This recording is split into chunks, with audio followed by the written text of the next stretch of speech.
You think you're going to be safe. You think everything's going to be fine. So you stop looking over your shoulders 100% of the time. You stop being aware of your surroundings because you become comfortable after a while, especially if you've spent nearly a decade in one place. It's not good. You can't do that. Today's story is going to be about why you don't do that. Why you don't do that no matter what. Always be aware of your surroundings. That even goes on the streets, but especially in a maximum security penitentiary.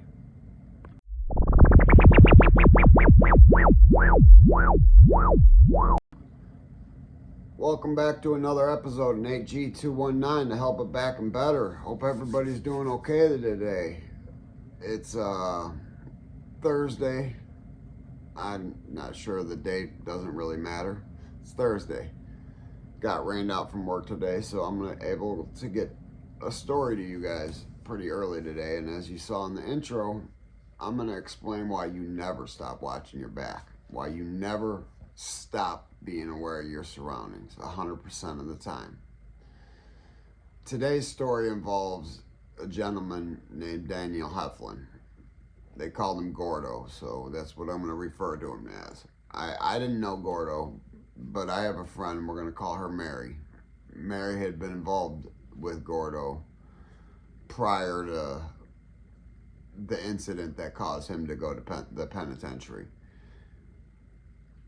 So, in March 22nd of 2012, I'm going to have to do a little reading because I don't know this case by heart. I've done some research this morning, so I wanted to get it out to you. Daniel Heflin, 22, from Goshen, on March 22nd, had gotten a call from his friend William Terry. All right, they're affiliated in an organization together. I'm not 100% sure which organization. I could not find that much out. But they were beefing with the Dirty White Boys, third generation, out of Elkhart, Indiana. They have nothing to do with the federal Dirty White Boys, so this is the Indiana Dirty White Boys only. All right. So William Terry was having a beef with somebody and threatened John Staub. John Staub threatened William Terry. William Terry called one of his brothers Gordo. All right, so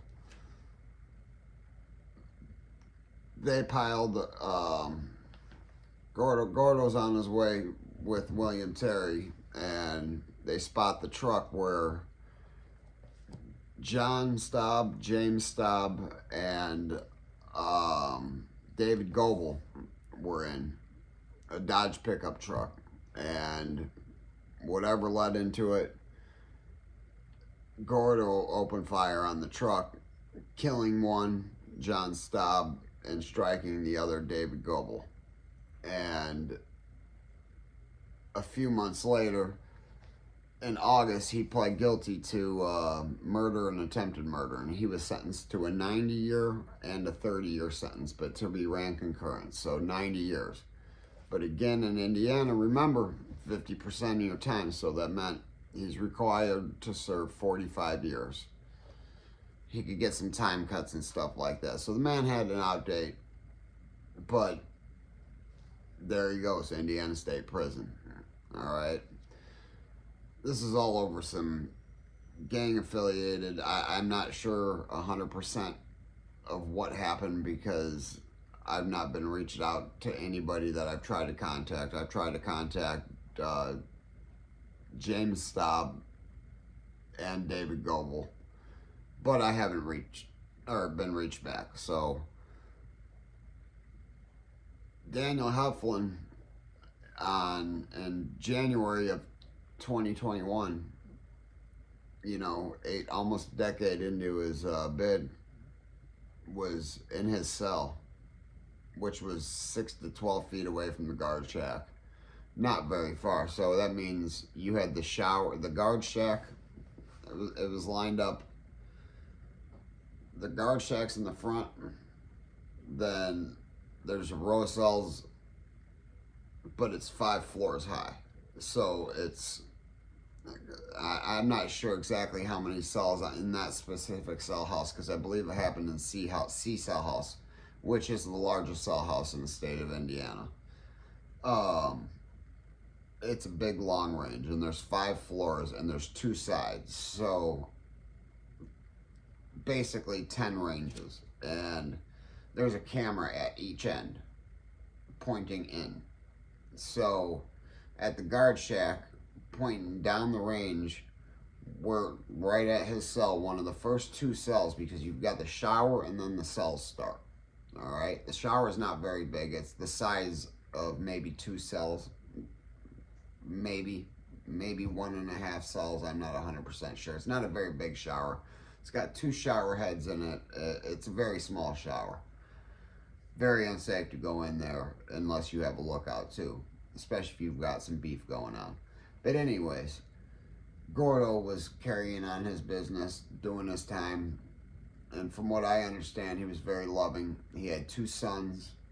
He was unfortunately involved into the street life, and when you're involved in the street life, sometimes things happen, and you know, he admitted to it. He admitted his guilt, and he was very remorseful.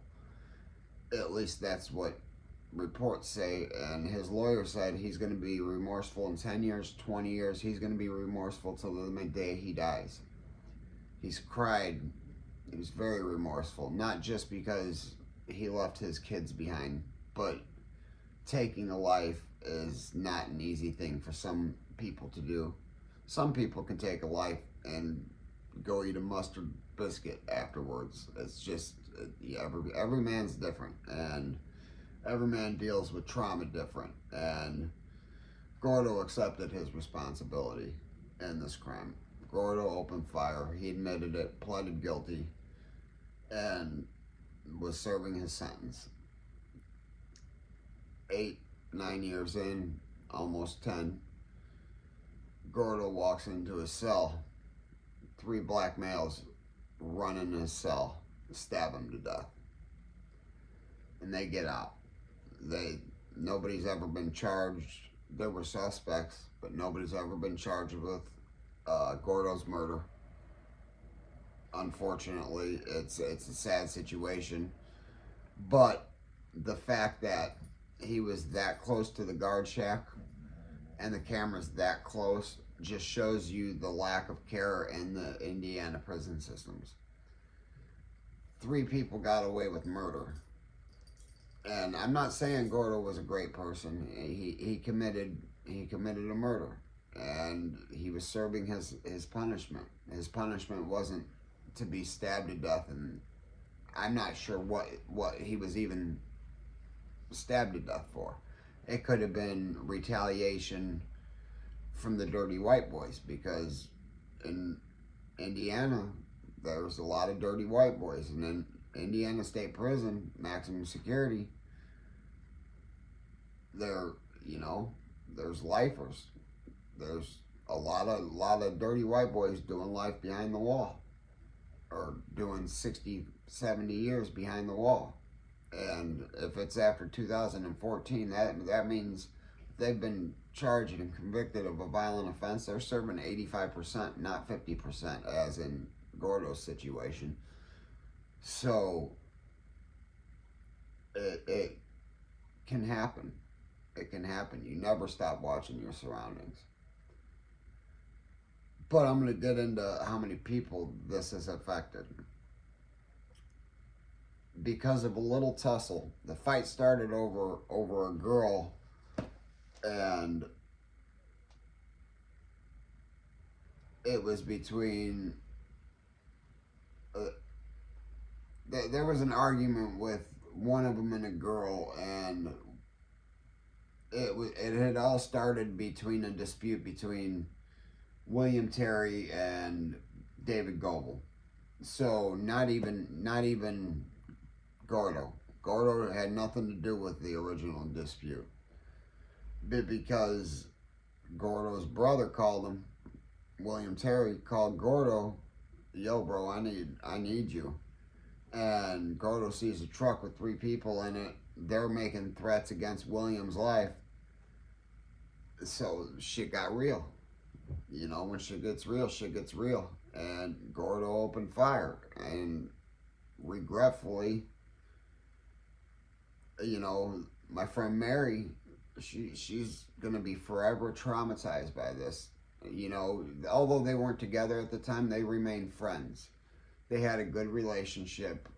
She had already been engaged to somebody else at this point, but still, when you have ever loved somebody, truly loved somebody, there's always going to be a piece of them with you, no matter what. There's always going to be a piece of them in your heart. You know that. And some people hold it closer than others. My friend Mary holds it pretty close because, you know, she's forever traumatized. The fact that her friend that she loved dearly has been murdered. It's been over 2 years now because it happened it was January 21st of 2021 is when he was murdered. So 2 years and not one person's been charged. And from what I've witnessed in Indiana State Prison, I watched a man murdered, and the only thing that happened was 3 months tacked on to a sentence, the murderer's sentence, and it was no ifs, ands, or buts. It was him. There was two people, the victim and the violator, and that poor kid died on a 30-day parole hold on that one, and the one that commits the murder does 90 extra days. He didn't know that's what was going to happen. He was willing to do life for the Aryan Brotherhood for no reason, over a lie. But that's how prison goes. God only knows. This could have been over a couple soups. This could have been retaliation for what he had done damn near 10 years prior. But whatever was done, and he was serving his sentence. And 3 people brutally murdered him and got away with it. I don't recall even seeing this pop up on Facebook feeds, the news, nothing. And this is Chicagoland. And we're talking less than 45 minutes from Chicago. Things like that make the Chicago news. But one thing that did is when the Indiana State Prison guard got killed there just a couple years ago, maybe a year prior to this incident that I'm currently talking about, that made the news, man, briefly, but it made the news. They got somebody in custody real quick, and I'm gonna have to do a story about that one. I got to do some research on it, but I'm trying to talk to a guard that was there when it happened and that was traumatized forever. She has her own YouTube channel. I'd have to get the name out to you. I don't remember off the top of my head. I gotta, again, research it. But this just goes to show you, you know, choices that you make that put you in the penitentiary can forever come back to get you. And if this was retaliation for that, you know, it's a sad situation that it had to go like that. But I understand the retaliation situation, but the probability of that isn't very likely.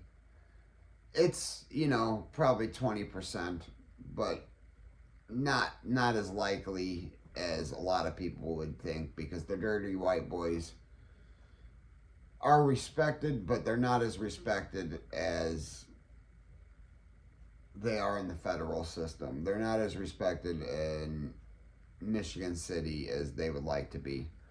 They're called dirty white boys, and just it doesn't vibe with a lot of people. But to each their own. They're not a white supremacy group, so don't think they are a white supremacy group. They're more of a gangbanging affiliation than they are some white supremacy, white power affiliation. But the pictures you'll see in the thumbnail, and if I can figure out how to post them throughout the video, you'll see that as well. But anyways, it's another story for you guys. Please, by the way, hit that like and subscribe. Trying to get my subscribers up there. I'm going to keep on doing it. I'm going to keep creating shorts, trying to get my views and subscribers up there. I've got plenty of stories. I'm trying to get better at telling stories. It's hard to just talk to my phone. It's a little weird sometimes, but I also want to add, I'm never glorifying any of this. I would love to scare, if I scared one person away from this lifestyle, away from ever going to prison, I'm going to feel that I've done something, and I've done something great, because prison isn't a place to go. I'm not saying nobody should be in prison, because there's plenty of people that belong there. But it's no place to be. It's no place ever to be. And you certainly don't want a 90-year sentence because you wouldn't help one of your brothers. This is why I wasn't gangbanging in prison too. I didn't want any involvement in anything like that. Plus, again, I spent a year in segregation out of my couple years at Indiana State Prison. So I didn't really have time to actively gangbang. And when I was in the minimum security place, minimum medium security, it was so unstructured that gangbanging was renegade gangbanging, meaning that there was no real structure. So there was, like I said, a few people that knew what I was, or knew what I am, but it's irrelevant. I'm telling you stories that are real and raw, and things that happen on a daily basis inside prisons all across this country. But Indiana is my focus. This shit happens everywhere on a daily basis. You guys just don't hear about it because they want to keep it on the wraps. They want to keep it on the low. So, anyways, you know it. If they ain't hating it, you ain't making it. Hit that like and subscribe.